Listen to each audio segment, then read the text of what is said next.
Good evening class. आवाज आ रही है बेटा? बेटा सबको आवाज आ रही है? यस मैम, आ रही है। Good evening class. Today's lecture is about impurities. Okay, in this chapter we study about the different type of impurities that are found in the pharmaceutical dosage form. ठीक है?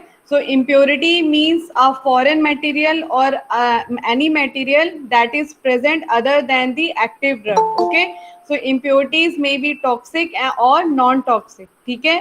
तो impurity मतलब हो गया है drug और एक्सिपिएंट के अलावा जो मटेरियल प्रेजेंट होते हैं उन्हें हम इम्प्योरिटीज कहते हैं। ठीक है? जो इम्प्योरिटीज हैं वो टॉक्सिक भी हो सकती हैं, नॉन टॉक्सिक भी हो सकती हैं। ठीक है? If impurity is toxic in nature, जो तो फिर क्या होगा, जो भी आपका प्रोडक्ट उसकी वजह से जो प्रोड्यूस हो रहा है वो डोजेस फॉर्म को खराब कर देगा। जो भी उसे कंज्यूम करेगा पेशेंट, उसे उसमें कोई भी साइड इफेक्ट प्रोड्यूस हो सकते हैं। ठीक है? And if impurities is non toxic in nature, अगर नॉन टॉक्सिक होगा तो क्या होगा, अगर ऐसी इम्प्योरिटीज किसी भी डोजेस फॉर्म में प्रेजेंट है तो वो क्या करेंगी, अनवांटेड वेट को इंक्रीज करेंगे। ठीक है? तो अगर क्या हो रहा है, इनकी वजह से, इम्प्योरिटीज की वजह से अगर वेट गेन हो रहा है किसी भी डोजेस फॉर्म में, तो जो एग्जैक्ट वेट होना चाहिए है वो नहीं होगा। ठीक है? तो जो इम्प्योरिटीज होती हैं वो टॉक्सिक भी हो सकती हैं एंड नॉन टॉक्सिक भी हो सकती हैं। Okay, so next the impurities that are present in the pharmaceutical preparations are as follows: foreign particle or impurities that produce adverse effect or toxic reaction when it is present in a excess amount. ठीक है? For example, lead, heavy metal, arsenic. So these are the heavy metals. If it is present in a high concentration in any dosage form, then it produce adverse effect or toxic reactions. ठीक है? तो अगर आपके किसी भी preparations में heavy metals present होती हैं, लेड, आर्सेनिक, तो क्या होगा, जिसमें भी ये अगर हाई कंसंट्रेशन में प्रेजेंट होती हैं तो जो प्रिपरेशन है वो ऑटोमेटिकली क्या हो जाएगी, हार्मफुल हो जाएगी। ठीक है? Second, if impurity that is present does not cause any toxic effect but it deteriorate the activity of the chemical, for example presence of water in the hard soap. ठीक है? दो टाइप के soaps होते हैं, hard and soft soap. Both are use for the cleaning purpose, but the main difference between both soap is hard soap contains sodium hydroxide, soft soap does not contain sodium hydroxide. ठीक है? अगर दोनों ही soap में अगर presence of water अगर ज्यादा होगा तो क्या होगा, जितने भी आपके टैप वाटर्स होते हैं that contain high concentration of calcium, magnesium, sodium ions होते हैं, तो अगर इनकी कंसंट्रेशन ज्यादा होगी तो क्या होगा, जो हार्ड सोप की जो एक्टिविटी है वो कहीं ना कहीं अफेक्ट करेगी। ठीक है? तो यहाँ पे जो वाटर है it act as a source of impurity in the case of hard soap और soft soap. Second, impurities arise due to the humidity और temperature. अगर आपकी जो impurity है, अगर in any preparation if there is low amount of moisture is present then there is a chance of oxidation process. ठीक है? अगर किसी भी preparation में अगर humidity की वजह, humidity present होती है, ह्यूमिडिटी मतलब क्या हुआ, वाटर्स। ठीक है? तो अगर वाटर मॉलिक्यूल किसी भी वजह से आपकी किसी भी डोजेस फॉर्म में अगर प्रेजेंट है तो क्या होगा, उसकी वजह से ऑक्सीडेशन रिएक्शन हो सकती है। ठीक है? And if there is any compound that is easily oxidise in the presence of humidity, तो क्या हो जाएगा, उसमें ऑक्सीडेशन हो जाएगा, जिसकी वजह से जो प्रॉपर जो कंपाउंड की प्रॉपर्टीज होती हैं वो क्या हो जाएंगी, चेंज हो जाएगी। ठीक है? तीनों इम्प्योरिटीज क्लियर हो गई हैं बेटा? Excuse me ma'am. हाँ बेटा। मैम ओम रिक्वेस्ट कर रहा है, प्लीज अगर हो तो एक्सेप्ट कर लीजिए। अश्वनी गुप्ता, अश्वनी शो कर रहा है, और कोई भी है?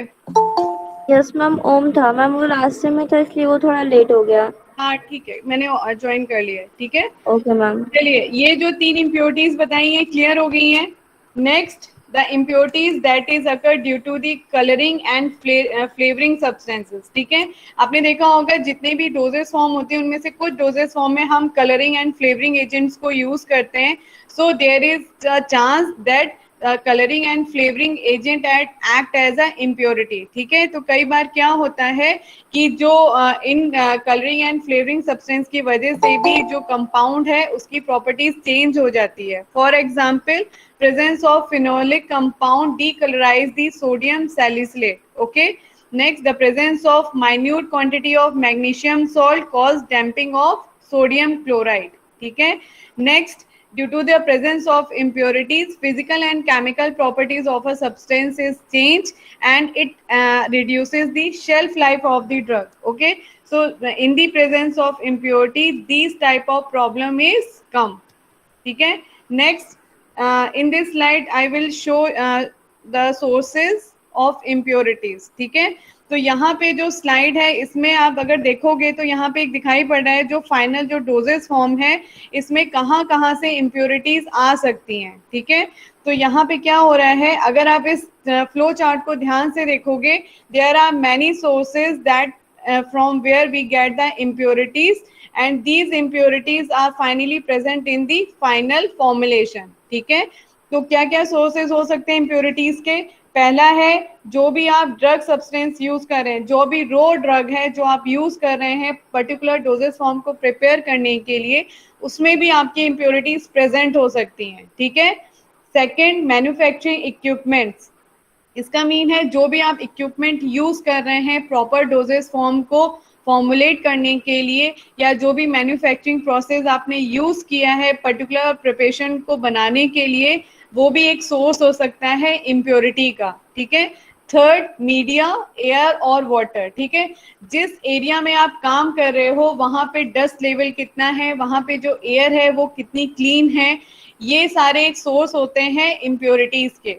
Second, type of container and closure that are used for storage of the formulation. ठीक है, आप किस टाइप का कंटेनर यूज कर रहे हैं, ग्लास कंटेनर यूज कर रहे हो, प्लास्टिक यूज कर रहे हो, या फिर ब्लिस्टर पैकिंग कर रहे हैं या स्ट्रिप पैकिंग कर रहे हैं, ये सारी चीजें आपकी सोर्स हो सकती हैं इम्प्योरिटीज की। ठीक है, नेक्स्ट है एक्सिपिएंट। ड्रग के अलावा जो एक्सिपिएंट आप यूज करते हो, for example disintegrating agent, binding agent, colouring agent, flavouring agent, they also act as a impurity. ठीक है, तो क्या होता है, ये सारी जितनी भी चीजें हैं ये सब सोर्स हैं इम्प्योरिटीज के। ठीक है, तो जितनी भी चीजें आपने यहाँ पे देखी हैं, drug substance, manufacturing process, equipment, इन सब की प्रॉपर वॉशिंग, प्रॉपर ट्रीटमेंट और प्रॉपर स्कैनिंग होना जरूरी है।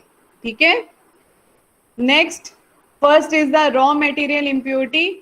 बेटा ये जितना अभी तक बताया है स्लाइड क्लियर हो गई है? स्लाइड क्लियर हो गई है? फर्स्ट इम्प्योरिटी यहाँ पे मैं एक्सप्लेन कर रही हूँ, दैट इज रॉ मटेरियल। ठीक है, रॉ मटेरियल मीन्स हो गया है the first material that is used for the formulation of any doses form. ठीक है, और हम कह सकते हैं जो आपने ड्रग यूज किया है उसे हम रॉ मटेरियल की तरह यूज कर सकते हैं, और API means active pharmaceutical ingredient. ठीक है, तो जो भी रॉ मटेरियल आप यूज करते हैं मैन्युफैक्चरिंग करने के लिए किसी भी डोजेस फॉर्म के लिए, वो भी एक्ट करता है एज अ इम्प्योरिटी। ठीक है, impurity that are associated with these chemicals may be carried through the manufacturing process and contaminate the final product. Okay, so if raw material is not properly scanned, अगर उनकी scanning नहीं की जाएगी, उसमें calculate नहीं किया जाएगा कि जो इम्प्योरिटीज हैं उनकी लिमिट क्या है, अगर ये प्रॉपर टेस्ट फॉलो नहीं किए जाएंगे तो क्या होगा, जो भी रॉ मटेरियल में इम्प्योरिटीज प्रेजेंट होंगी वो फाइनली जाके कहाँ मिलेंगी, फाइनल प्रोडक्ट में। ठीक है, फॉर एग्जाम्पल जो आप प्रिपरेशन करते हैं, सोडियम क्लोराइड को प्रिपेयर करने के लिए हम रॉक सॉल्ट को यूज करते हैं। ठीक है, rock salt contain calcium sulfate and magnesium chloride. Okay, so if calcium sulfate and magnesium sulfate is not remove properly तो क्या होगा, सोडियम क्लोराइड की जो फाइनल प्रिपरेशन है उसमें calcium sulphate and magnesium chloride के ट्रेसेस मिलेंगे, जिसकी वजह से जो सोडियम क्लोराइड की प्रिपरेशन है, जो फाइनल प्रोडक्ट है, वो प्योर स्टेट में नहीं होगा। मैम, हाँ बेटा, मैम कुछ लोग रिक्वेस्ट कर रहे हैं। कर दिया है मैंने ऐड। ठीक है, तो यहाँ पे मैंने इस चार्ट में एग्जाम्पल शो किए हुए हैं। बेटा किसी ने प्लीज आप लोग म्यूट कर लीजिए, ठीक है। यहाँ पे मैंने एग्जाम्पल दिए हुए हैं। जैसे मान लीजिए अगर रॉ मटेरियल आप जैसे फॉर एग्जाम्पल अगर सोडियम कंपाउंड है, in that compound sodium chloride और rock salt is used as a raw material, ठीक है। तो इनमें कौन कौन सी इम्प्योरिटीज प्रेजेंट होती हैं? क्लोराइड, कैल्शियम या मैग्नीशियम की, ठीक है। सेकेंड, जो बिस्मथ कंपाउंड्स होते हैं, जो फार्मास्यूटिकल प्रिपरेशंस होती हैं जिसमें बिस्मथ कंपाउंड को यूज किया जाता है, उसमें जो रॉ मटेरियल यूज किया जाता है दैट इज बिस्मथ सॉल्ट, ठीक है। So in case of bismuth salt the impurities that are present are lead, copper and silver, ठीक है। Next, if the pharmaceutical preparation is copper compound, then in that case raw material is copper turning, ठीक है। तो impurities that are present in the raw material are arsenic and iron, ठीक है। and if the pharmaceutical preparation is zinc compound, then raw material that is used is zinc metal or zinc oxide, and impurities that are present is aluminium, copper, manganese, magnesium, arsenic, iron and nickel, okay। सो यहाँ पे एक chart मैंने यहाँ पे दे दिया है, ये example दिए हैं कि अगर फार्मास्यूटिकल प्रिपरेशंस में जो रॉ मटेरियल यूज किए जाते हैं उनमें पाए जाने वाली इम्प्योरिटीज कौन कौन सी हो सकती हैं, ठीक है। तो अगर रॉ मटेरियल पे डिफरेंट टाइप के टेस्ट परफॉर्म किए जाते हैं, ठीक है। आप लोगों को मैंने डिफरेंट टाइप के लिमिट टेस्ट बताए थे, limit test for chloride, sulphate, arsenic and heavy metals. ये सारे टेस्ट रॉ मटेरियल पे परफॉर्म किए जाते हैं और चेक किया जाता है कि जो पर्टिकुलर रॉ मटेरियल है उसमें जो क्लोराइड है या सल्फेट है या हैवी मटेरियल है उनमें कितने अमाउंट में प्रेजेंट है, ठीक है। Next, method and process of manufacturing, ठीक है। in the manufacturing process there are various reaction is carried out in a single or multiple step, ठीक है। जितने भी आपकी मैन्युफैक्चरिंग प्रोसेस होती हैं वो या तो सिंगल स्टेप में कैरिड आउट की जाती हैं या मल्टीपल स्टेप्स में कैरिड आउट किए जाते हैं, ठीक है।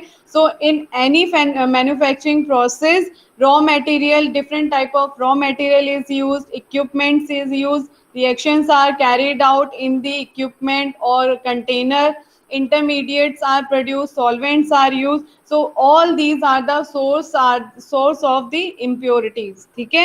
so first is the intermediate, ठीक है। intermediate means हो गया है अगर आपकी किसी भी प्रिपरेशन को बनाने के लिए अगर कोई भी रिएक्शन आप कैरिड आउट करते हो किसी भी वेसल के अंदर, तो अगर वो सिंगल स्टेप में कैरिड आउट हो जाती है तो कई बार जो आपको फाइनल प्रोडक्ट चाहिए उसके अलावा एक साइड प्रोडक्ट भी निकलता है, ठीक है। इसी तरीके से मल्टीपल स्टेप में अगर कोई भी रिएक्शन कैरिड आउट की जाती है तो मल्टीपल रिएक्शन में आपने देखा होगा कई स्टेप में कुछ और इंटरमीडिएट प्रोडक्ट्स भी प्रोड्यूस होते हैं, ठीक है। अगर इन इंटरमीडिएट प्रोडक्ट्स को प्रॉपरली वॉश नहीं किया जाएगा तो क्या होगा, ये इंटरमीडिएट कंपाउंड्स कहाँ पहुंच जाएंगे, फाइनल प्रोडक्ट में, and they are act as a impurity, ठीक है। क्लियर हुआ बेटा? For example in the preparation of potassium iodide, potassium hydroxide is treated with iodine, ठीक है। So in this reaction the intermediate potassium iodate is formed, okay। so if potassium iodate is not completely removed then it will reach to the final product, ठीक है। मतलब अगर potassium iodide को अगर आपको prepare करना है तो इसे प्रिपेयर करने के लिए आप पोटेशियम हाइड्रोक्साइड की रिएक्शन कराएंगे आयोडीन के साथ। जब पोटेशियम हाइड्रोक्साइड आयोडीन के साथ ट्रीट करते हैं then there is a intermediate form that is potassium iodate, ठीक है। तो अगर पोटेशियम आयोडेट को अगर हम कंप्लीटली रिमूव नहीं करेंगे तो जो फाइनल प्रोडक्ट आपका फॉर्म हो रहा है पोटेशियम आयोडाइड, उसमें ट्रेसेस अमाउंट में पोटेशियम आयोडाइड भी प्रेजेंट रहेगा जो पोटेशियम आयोडाइड की एक्टिविटी को रिड्यूस करेगा, ठीक है। क्लियर हुआ?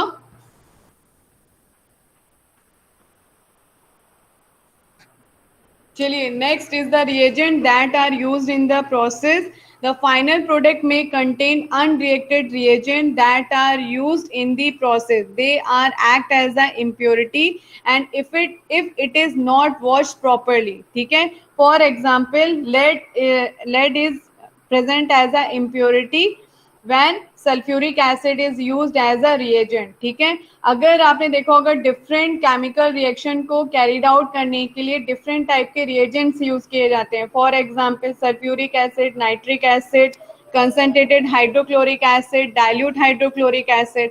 ठीक है. अगर ये रिएजेंट आप प्रॉपर्ली वॉश नहीं करेंगे तो इन रिएजेंट में प्रेजेंट जो इम्प्योरिटीज हैं वो फाइनल प्रोडक्ट में पहुंच जाएगी. ठीक है. तो यहाँ पे वही एग्जाम्पल दिया है कि अगर आप सल्फ्यूरिक एसिड को यूज करते हैं एज अ रिएजेंट तो सल्फ्यूरिक एसिड में मेनली जो इम्प्योरिटी प्रेजेंट होती है दैट इज लेड. ठीक है. तो अगर आप सल्फ्यूरिक एसिड को अगर आप प्रॉपरली हटाएंगे नहीं, वॉश नहीं करेंगे या जब आप उसे यूज कर रहे हैं उस पर प्रॉपर लेड का लिमिट टेस्ट परफॉर्म नहीं करेंगे तो क्या होगा, जो लेड की इम्प्योरिटीज है वो ऑटोमेटिकली फाइनल प्रोडक्ट में पहुंच जाएगी. ठीक है. Next is the solvent. In the preparation of different dosage form, the water is mainly used as solvent. ठीक है. तो जो water होता है वो mainly source होता है impurities का, because it contain high concentration of sodium ion, calcium ion, magnesium ion, carbonate, chloride. So these are the ion that are present in the tap water. ठीक है. अगर आप टैप वाटर को बिना distillation के अगर आप डोजेस फॉर्म में यूज करेंगे तो ये जितने भी आयंस हैं जो टैप वाटर में प्रेजेंट होते हैं ये सारे कहाँ पहुंच जाएंगे, आपकी फार्मास्यूटिकल प्रिपरेशन में. ठीक है.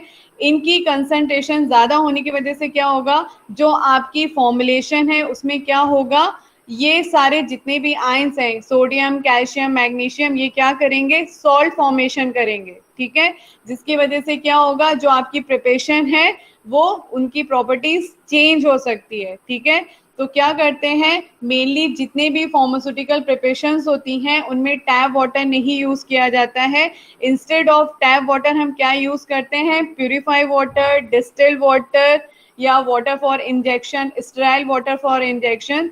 These are the water that are specially designed for the pharmaceutical preparations. ठीक है. And in these type of the water concentration of the calcium, sodium, magnesium ये बहुत कम होती है. ठीक है. Next catalyst. कैटलिस्ट भी एक्ट करता है as a impurity. Catalyst are use in the reaction to increase the rate of the reaction. ठीक है. तो जो ट्रेसेस होते हैं कैटलिस्ट के कई बार फाइनल प्रोडक्ट में दिखाई पड़ते हैं. ठीक है. For example presence of copper chloride is come in the synthesis of phenol. ठीक है. तो अगर कैटलिस्ट को अगर आप कोई भी कैटलिस्ट यूज कर रहे हैं तो उनका भी प्रॉपर स्कैनिंग करनी चाहिए कि वो फाइनल प्रोडक्ट में है कि नहीं है. ठीक है. लास्ट है आपका रिएक्शन वेसल. रिएक्शन वेसल जितने भी मैन्युफैक्चरिंग प्रोसेस होती है उनके लिए आप वेसल यूज करते हो. फॉर एग्जांपल अगर आप टैबलेट को फॉर्म करते हो तो टैबलेट को बनाने के लिए आप क्या करते हैं, पहले टैबलेट की मिक्सिंग करते हैं. तो मिक्सिंग करने के लिए आप या तो ड्रम यूज करते हो या फिर कोई भी पैसे मोलतार यूज करते हैं अगर आप स्मॉल स्केल पे करते हैं. ठीक है. तो अगर आपने प्रॉपरली पैसे मोलतार को या जो भी कंटेनर है उसे अगर प्रॉपरली वॉश नहीं किया है तो उसमें जो इम्प्योरिटी आपने यूज की है या जो प्रेजेंट है वो कहाँ आ जाएगी, फाइनली आपके फाइनल प्रोडक्ट में आ जाएगी. ठीक है. जैसे टैबलेट के केस में आप डिफरेंट स्टेप्स करते हैं. पहले क्या करते हैं, पहले ब्लेंडिंग करते हैं. ब्लेंडिंग करने के बाद उनका साइज रिडक्शन किया जाता है. साइज रिडक्शन करने के बाद उनको फिर ड्राई किया जाता है. ड्राई करने के बाद उनकी सीविंग की जाती है. तो ये डिफरेंट प्रोसेस होते हैं जो टैबलेट में यूज किए जाते हैं. तो हर प्रोसेस के लिए आप डिफरेंट टाइप के कंटेनर या वेसल आप यूज करते हैं. तो जो भी इक्विपमेंट यूज किए जाते हैं for the preparation of any dosage form, अगर उनकी आप प्रॉपर वॉशिंग नहीं करेंगे तो उनमें प्रेजेंट जो इम्प्योरिटीज है वो फाइनली फाइनल प्रोडक्ट में आ जाती है. ठीक है. The vessels that are mainly used in the manufacturing are made up of metals like copper, iron, aluminium, zinc, tin, and these are the metals they are the source of impurity. ठीक है, तो impurity को remove करने के लिए हम क्या कर सकते हैं, जो कंटेनर हम यूज करेंगे उन्हें हम स्टेनलेस स्टील का यूज कर सकते हैं। ठीक है, तो स्टेनलेस स्टील में सोर्स ऑफ इम्प्योरिटी के चांसेस बहुत कम हो जाते हैं। ठीक है, अगर आप ग्लास वेसल यूज करते हैं तो कई बार जो ग्लास वेसल्स होते हैं उनमें क्या होता है, ट्रेसेस ऑफ एल्कली आ जाते हैं फाइनल प्रोडक्ट में। ठीक है, and if in case of ointment and paste के लिए जनरली हम एल्यूमिनियम कंटेनर यूज करते हैं, तो एल्यूमिनियम के केस में भी मेटल की इम्प्योरिटीज आ जाती हैं। ठीक है, नेक्स्ट है atmospheric contaminants, dust, sulfur dioxide, hydrogen sulfide, arsenic, water vapor that are comes from the atmosphere, and they are act as a source of impurity and affect the properties of a drug. ठीक है, presence of carbon dioxide, carbon monoxide, hydrogen cyanide, they also affect the drug product quality. ठीक है, तो जितने भी आपकी pharmaceutical preparations को जब प्रिपेयर किया जाता है, जिस इन्वायरमेंट में किया जाता है, उस एनवायरनमेंट में ह्यूमिडिटी, डस्ट, टेम्परेचर, इन सबको कंट्रोल किया जाता है। ठीक है, क्योंकि अगर कंट्रोल नहीं किया जाएगा तो जिस एरिया में भी काम करते हैं वहाँ पे डस्ट अगर ज़्यादा है या मॉइस्चर ज़्यादा है, तो जो फाइनल प्रोडक्ट आप बना रहे हो या जो भी प्रिपरेशन आप बना रहे हैं उनमें क्या आ जाएगा, ऑक्सीडेशन हो सकता है, हाइड्रोलिसिस हो सकता है, या फिर डस्ट की वजह से कंटामिनेशन हो सकता है। तो ये सारी चीज़ें प्रोडक्ट की क्वालिटी को अफेक्ट करती हैं। ठीक है, उसके बाद है decomposition of the product during storage. ठीक है, ड्यूरिंग स्टोरेज क्या होता है, जब भी आप किसी भी प्रोडक्ट को फाइनली जब प्रोडक्ट बन जाता है तो स्टोर करने के लिए आप डिफरेंट टाइप के कंटेनर्स यूज करते हैं, प्लास्टिक कंटेनर यूज करते हो, ग्लास यूज करते हो, ब्लिस्टर पैकिंग यूज करते हैं। And if it is not stored in a proper temperature और प्रॉपर स्टोरेज कंडीशन, क्या होगा, वहाँ पे अगर मॉइस्चर ज़्यादा होगा या टेम्परेचर ज़्यादा होगा तो उसकी वजह से जो आपका प्रोडक्ट है वो खराब हो सकता है। ठीक है, for example, ferrous sulfate is slowly changed into insoluble ferric oxide by air and moisture. ठीक है, second example, solution of potassium hydroxide absorb carbon dioxide when it is exposed to the air. ठीक है, सो यहाँ पे mainly क्या बताया गया है, जब भी किसी भी प्रोडक्ट को आप स्टोर करते हैं तो स्टोर करने के लिए टेम्परेचर एंड ह्यूमिडिटी, ये दोनों कंडीशन मेंटेन करना बहुत ज़रूरी है, क्योंकि अगर ये दोनों कंडीशन आप मेंटेन नहीं करेंगे तो जो फाइनल प्रोडक्ट है उसमें डिफरेंट टाइप के चेंजेस आ सकते हैं। ठीक है, next, impurity due to manufacturing hazard. Manufacturing hazard means हो गया है, कभी आप लोगों ने कोई इंडस्ट्री देखी है, कोई भी इंडस्ट्री देखी है,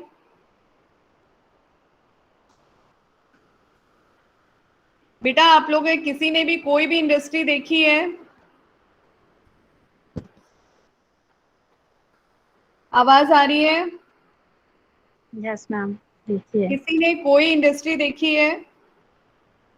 मैम, देखिए देखी है, चलिए आप लोग ने इंडस्ट्री अगर देखी है, चलिए इंडस्ट्री छोड़ दीजिए, अगर आप अपना कॉलेज देखेंगे तो अगर आप कॉलेज में देखोगे एक क्लासरूम या दूसरा क्लासरूम, हर क्लासरूम को अलग अलग डिजाइन किया गया है। ठीक है, उसी तरीके से जो लैब्स हैं उनको भी अलग तरीके से डिजाइन किया गया है। तो ये जो डिजाइन किए जाती हैं बिल्डिंग्स, जितनी भी बिल्डिंग्स होती हैं उनके जो डिजाइन होते हैं वो बहुत सोच समझ के किए जाते हैं। ठीक है, ऐसा नहीं होता है कि जैसे मान लीजिए आपका जो क्लासरूम है, ठीक है, क्लासरूम के जस्ट बगल में, आपने अगर कभी भी ध्यान दिया हो, क्लासरूम के जस्ट बगल में कोई भी फार्मास्यूटिकल लैब्स नहीं होती हैं। ठीक है, तो ये इस जो भी स्टोरेज रूम होते हैं उनके लिए भी पर्टिकुलर जगह होती हैं, वो जो भी स्टोरेज करने के लिए जो भी आइटम्स होते हैं उन्हें कभी भी, जो स्टेयर्स होते हैं, स्पेशली जितनी भी आपकी फार्मास्यूटिकल इंडस्ट्रीज होती हैं, जो स्टोरेज एरियाज होते हैं, वो जो स्टेयर्स हैं सीढ़ियों के पास कभी भी नहीं बनाए जाते, उनको हमेशा ऐसी जगह में बनाए जाते हैं जहाँ पे लोगों का आना जाना सबसे कम होता है। ठीक है, उसी तरीके से जिस एरिया में भी जो भी वर्किंग प्लेस होता है या जो भी प्रोडक्शन एरियाज होते हैं वो हमेशा कैफेटेरिया जो कैफेटेरियाज होते हैं या फिर जहाँ पे जो लोग हैं वहाँ पे सिटिंग एरियाज जो होते हैं वो बहुत दूर होते हैं प्रोडक्शन एरियाज से, ठीक है। और जो भी पर्सन प्रोडक्शन एरिया में एंटर करता है उसकी प्रॉपर क्लीनिंग होती है, प्रॉपर उसकी क्लॉथिंग होती है, जो भी वो क्लॉथ पहनता है वो एकदम क्लीन होते हैं, बाहर की कोई भी चीज का एक्सपोजर अंदर नहीं होता है, ठीक है। तो ये इसीलिए डिजाइन किए जाते हैं कि जो बाहर की गंदगी है वो प्रोडक्शन एरिया में ना आ पाए, ठीक है। लेकिन अगर मान लीजिए किसी भी इंडस्ट्री में अगर डिजाइन प्रॉपर नहीं किया जाएगा तो क्या होगा, प्रॉपर क्लीनिनेस अगर नहीं मेंटेन की जाएगी तो क्या होगा, जो गंदगी है उसकी वजह से जो फार्मास्यूटिकल प्रिपरेशन है उसमें इम्प्योरिटीज आ सकती हैं, ठीक है। तो इसे प्रिवेंट करने के लिए जो भी फार्मास्यूटिकल इंडस्ट्रीज होती हैं उनकी जो बिल्डिंग्स होती हैं उन्हें अच्छे से डिज़ाइन किया जाता है, जो मैन्युफैक्चरिंग एरियाज होते हैं वो वेल डिज़ाइन होते हैं, उनमें जो क्लीनिनेस होता है वो अप टू दी मार्क होता है, प्लस जो प्रोडक्शन का प्रोसीजर होता है, किसी भी प्रोडक्शन एरिया में जाने के लिए हर किसी को एक प्रोसीजर फॉलो करना होता है, ठीक है। ऐसा नहीं होता है कि आपका जब मन करेगा प्रोडक्शन एरिया से बाहर चले जाओगे, ऐसा नहीं होता है। पर्टिकुलर एक टाइम दिया जाता है कि लंच आवर में आप बाहर जा सकते हैं, उसी टाइम में आपको बाहर जाने को मिलेगा, उसके अलावा आप बाहर नहीं जा सकते हैं, ठीक है। तो जितने भी ये प्रोसीजर्स लिए जाते हैं ये इसीलिए किए जाते हैं कि मैन्युफैक्चरिंग प्रोसेस में जो भी डोजेस फॉर्म डिजाइन किए जा रहे हैं उसमें कोई भी इम्प्योरिटीज ना आए, ठीक है।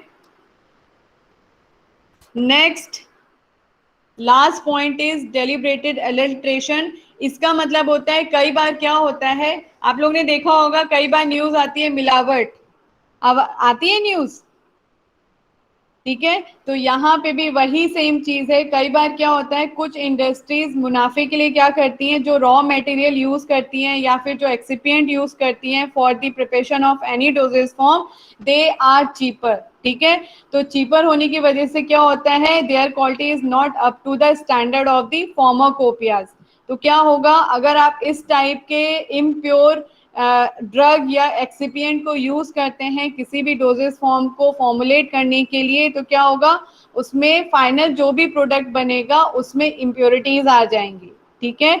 So these are the sources of the impurities, okay. सो अगर इम्प्योरिटीज को आपको डिटरमाइन करना है किसी भी स्टेज में, रॉ मटेरियल में या एक्सिपिएंट्स में, अगर आपको इम्प्योरिटीज को डिटरमाइन करना है तो there are different type of methods that are used for the determination of the impurities. First is the color order test. Colour order test के बेस पे भी आप चेक कर सकते हो कि आपका जो प्रोडक्ट है उसमें जो इम्प्योरिटीज हैं वो as per the standard of pharmacopoeia है कि नहीं है, ठीक है। फॉर एग्जाम्पल आप लोगों ने सबने लिमिट टेस्ट पढ़े थे, ठीक है। तो लिमिट टेस्ट में हम क्या करते हैं, जो भी टेस्ट सैंपल है उसे कंपेयर करते हैं विद द स्टैंडर्ड सैंपल। तो by the help of color order and test we determine the impurities that are present in the raw material or in any excipient, ठीक है। Physicochemical equipment requirement, physicochemical requirements में होता है कि आपको अगर किसी की सॉल्युबिलिटी चेक करनी है, पर्टिकुलर जो भी टेस्ट सैंपल है उसमें आप डिफरेंट टाइप के सॉल्युबिलिटी एनालिसिस कर सकते हैं, रिफ्रैक्टिव इंडेक्स कैलकुलेट कर सकते हैं, इन केस ऑफ लिक्विड हम विस्कोसिटी कैलकुलेट कर सकते हैं। So these are the physico chemical requirement that are used for the determination of any impurities that are present in the dosage form, ठीक है। Third is the acidity, alkalinity and pH, ठीक है। अगर आपका कोई भी रॉ मटेरियल है या फिर कोई भी आपका एक्सिपिएंट है, अगर उसमें एसिड या एल्कलिटी का कोई भी इम्प्योरिटी प्रेजेंट होगा तो ऑटोमेटिकली उस पर्टिकुलर कंपाउंड का पीएच चेंज हो जाएगा, ठीक है। तो बाय यूजिंग पीएच आप क्या कर सकते हैं, डिटरमाइन कर सकते हैं कि पर्टिकुलर कंपाउंड में जो इम्प्योरिटीज है वो एसिडिक नेचर की है कि एल्कलाइन नेचर की है, ठीक है। फोर्थ है आपका इनसॉल्युबल रेसिड्यू।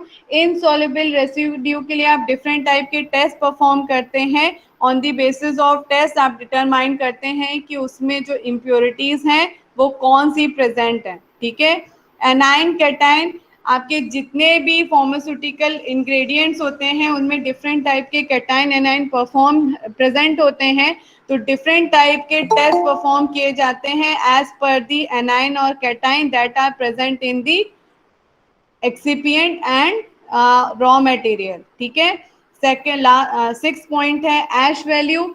एश वैल्यू मीन्स होता है पर्टिकुलर कंपाउंड में क्या क्या चीजें प्रेजेंट है, उसे कैलकुलेट करने के लिए हम क्या करते हैं, जो भी कंपाउंड है या जो भी मटेरियल है, जो भी टेस्ट सैंपल है, उसको हम क्या करते हैं, बर्न करते हैं, पूरा जला देते हैं, राख में कन्वर्ट करते हैं। ठीक है, तो जो राख जो फाइनली जो राख आता है उसमें हम कैलकुलेट करते हैं कि कौन कौन सी चीजें प्रेजेंट हैं। ठीक है, loss on drawing and ignition, this is the method that is also used for the determination of impurity, and last is assay. ठीक है, so these are the method that are used if impurity is present. ठीक है, that is the end of this chapter.